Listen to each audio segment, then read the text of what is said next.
Hola a todos y bienvenidos de nuevo al canal. Hoy vamos a sumergirnos en uno de los libros más impactantes y confrontadores del Antiguo Testamento, el libro del profeta Amós. Justo después de las gloriosas promesas del Espíritu Santo que vimos en el libro de Joel, Amós nos aterriza de golpe con una verdad profunda e ineludible. No puede haber un avivamiento verdadero si no hay justicia. Joel nos habló de una restauración espiritual, de sueños y visiones. Pero Amós nos habla de una transformación social. Su mensaje es como fuego en los labios de un profeta campesino, un llamado a despertar a un pueblo que había confundido la prosperidad material con la bendición de Dios. ¿Y quién era este profeta?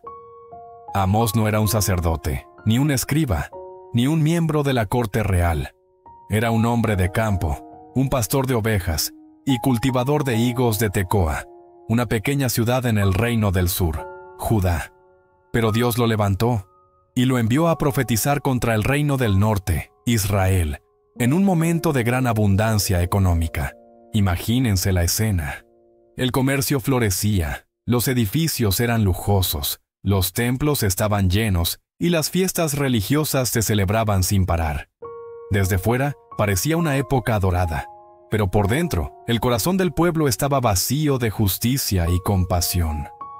Mientras los ricos se recostaban en camas de marfil y celebraban banquetes, los pobres eran oprimidos, vendidos como esclavos por deudas insignificantes y olvidados por el sistema. Y ante esa injusticia, Dios no podía quedarse en silencio. El libro comienza con una imagen poderosa que nos pone la piel de gallina. El Señor ruge desde Sión. Como un león que defiende ferozmente lo que ama, Dios levanta su voz para denunciar el pecado, no solo de Israel, sino de todas las naciones. Primero, Amós recorre con su dedo acusador a los pueblos vecinos: Damasco, Gaza, Tiro, Edom, Amón y Moab. Los acusa de crueldad en la guerra, de romper pactos, de violencia desmedida y de opresión.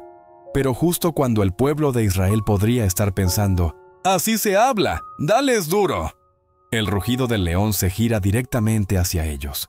El juicio se enfoca en Judá y, sobre todo, en Israel. Porque aquellos que han recibido la ley de Dios, los que conocen su verdad, tienen una responsabilidad mucho mayor. El privilegio siempre viene acompañado de responsabilidad. Y es aquí donde Amós se vuelve implacable. Denuncia con detalle los pecados de Israel, y no son pecados pequeños. Dice que venden al justo por dinero y al pobre por un par de sandalias. Imaginen eso, el valor de una vida humana reducido al precio de un calzado. Describe cómo los jueces aceptan sobornos para torcer la justicia, cómo los comerciantes usan balanzas falsas para engañar a sus clientes, y cómo la inmoralidad sexual profanaba incluso los lugares sagrados. La religión se había convertido en una fachada, en un teatro. El pueblo adoraba a Dios con los labios, cantaba himnos y ofrecía sacrificios, pero su vida diaria, sus negocios y sus relaciones sociales negaban todo lo que decían creer. Era una hipocresía monumental, y Dios la estaba exponiendo. Frente a esta realidad, Amós proclama con una valentía asombrosa que el juicio de Dios es inminente si no se arrepienten. Y no habla de una simple crisis económica o una guerra con algún vecino. Habla de la intervención directa del Señor. Les lanza una advertencia que resuena hasta hoy. Prepárate para encontrarte con tu Dios, oh Israel. Esta frase no era una amenaza para infundir pánico, sino una invitación urgente al cambio. Era la última llamada para volver a la cordura, para redescubrir la justicia, el amor al prójimo y la humildad ante un Dios santo. Era una oportunidad para arreglar las cosas antes de que fuera demasiado tarde. Pero, ¿qué es lo que Dios realmente quería de ellos? Amós lo resume en una de las frases más célebres y poderosas de toda la Biblia. Pero corra el juicio como las aguas, y la justicia como impetuoso arroyo. Deténganse a pensar en esa imagen. Dios no está pidiendo un goteo de buenas acciones, sino un torrente, un río caudaloso de justicia que arrastre toda la suciedad de la opresión y la corrupción. El Señor no busca sacrificios vacíos, holocaustos de animales, ni canciones religiosas sin corazón. Él busca vidas justas, manos limpias y corazones que se compadecen del necesitado. En otras palabras, no sirve de nada gritar, «Dios está conmigo», si mi vida no refleja su carácter de amor y rectitud. La fe debe tener pies y manos. Para ilustrar su mensaje, Dios le muestra a Amós una serie de visiones simbólicas. En una de ellas, ve una plomada, esa herramienta que usan los constructores para asegurarse de que un muro esté perfectamente vertical. Dios estaba usando su estándar perfecto de justicia para medir a su pueblo, y el muro de Israel estaba peligrosamente inclinado. El mensaje era claro. Dios ya no toleraría más esa desviación, esa injusticia disfrazada de piedad. En otra visión, Amós ve una cesta de fruta de verano, fruta madura a punto de echarse a perder. Era un símbolo de que el tiempo se había acabado. El juicio estaba a la puerta. Todo lo que parecía sólido y próspero en Israel iba a desmoronarse, porque una sociedad construida sobre la injusticia no puede sostenerse. Dios no puede bendecir a un pueblo que olvida su propósito fundamental, ser luz y reflejar su carácter al mundo. Amós ataca de frente la idea más peligrosa de todas, la falsa seguridad que da la religión. El pueblo se sentía a salvo porque cumplía con los rituales. Decían, «Venid a Betel, a Gilgal, ofreced sacrificios, pagad vuestros diezmos». Creían que con sus actos religiosos estaban comprando el favor de Dios. Pero la respuesta de Dios a través de Amós es brutalmente honesta. «Aborrezco, desprecio vuestras fiestas solemnes, y no me complacen vuestras asambleas. Aunque me ofrezcáis holocaustos, no los recibiré». ¡Qué palabras tan duras! Imaginen a Dios diciendo, «Cállense, no soporto sus canciones». La adoración sin justicia es solo ruido para los oídos del cielo.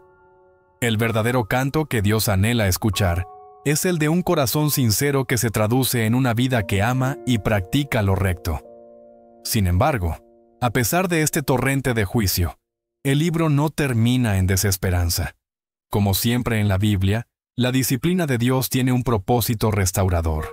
En los últimos versículos, Amós nos da un destello de luz. Dios promete que, después del juicio, restaurará el tabernáculo caído de David. Reconstruirá lo que fue destruido y bendecirá la tierra de una manera sobrenatural. Describe una escena de abundancia increíble. He aquí, vienen días, declara el Señor, cuando el que ara alcanzará al segador, y el que pisa las uvas al que siembra la semilla. Los montes destilarán vino nuevo. Es una imagen de renovación total, tanto espiritual como material. La justicia volverá a fluir, la paz reinará, y Dios morará de nuevo en medio de un pueblo arrepentido y transformado. Entonces, si tuviéramos que resumir el mensaje de Amós, ¿cuál sería? Es simple y directo. La verdadera fe no se mide por nuestras palabras piadosas, sino por la justicia, la humildad y la compasión que mostramos en nuestro día a día. A Dios no le impresionan los grandes templos, los coros afinados o las ofrendas generosas si, al salir de la iglesia, ignoramos al pobre, engañamos en nuestros negocios o somos indiferentes al sufrimiento ajeno. Amós nos enseña que la espiritualidad sin ética es simplemente hipocresía decorada. Este mensaje, por supuesto, nos lleva directamente a Jesús. Cristo encarna perfectamente el mensaje de Amós. Él es la justicia de Dios hecha carne. Al igual que Amós, Jesús confrontó sin miedo a los líderes religiosos de su tiempo, aquellos que honraban a Dios con los labios, pero sus corazones estaban lejos de Él, y como Amós, anunció un reino radicalmente diferente, donde los humildes son exaltados, los pobres son bienaventurados, y los oprimidos son liberados. Jesús es la voz de Dios que sigue resonando hoy, diciéndonos, busquen primero el reino de Dios y su justicia, que la justicia fluya como un río. El libro de Amós termina con una promesa de restauración, pero también nos deja con una advertencia latente. La soberbia, tanto individual como nacional, será humillada. Y esto nos prepara perfectamente para el libro que sigue. El próximo profeta, Abdías, el libro más corto del Antiguo Testamento, se centrará precisamente en eso, en cómo Dios juzga a la nación de Edom por su arrogancia y por alegrarse de la caída de su hermano, Israel. Si Amós nos habló del gran río de la justicia divina, Abdías nos mostrará cómo ese río puede golpear de forma específica y contundente contra el muro del orgullo humano. En conclusión, el libro de Amós nos confronta con una verdad que nunca pasa de moda. No hay adoración auténtica sin justicia, ni fe verdadera sin amor práctico al prójimo. Nos desafía a vivir una espiritualidad que transforma no solo nuestro interior, sino también nuestro entorno. Nos llama a dejar de hablar de Dios solo en el templo y empezar a reflejarlo en la calle, en el trabajo y en casa. Porque la verdadera religión, al final, no se mide por nuestros ritos, sino por el río. El río de justicia y rectitud que nunca, nunca debe dejar de fluir. Gracias por acompañarme en este viaje profundo. Si este mensaje te ha impactado, no olvides darle a me gusta, compartirlo y por supuesto suscribirte para no perderte nuestro próximo estudio sobre el libro de Abdías. Nos vemos en el próximo video.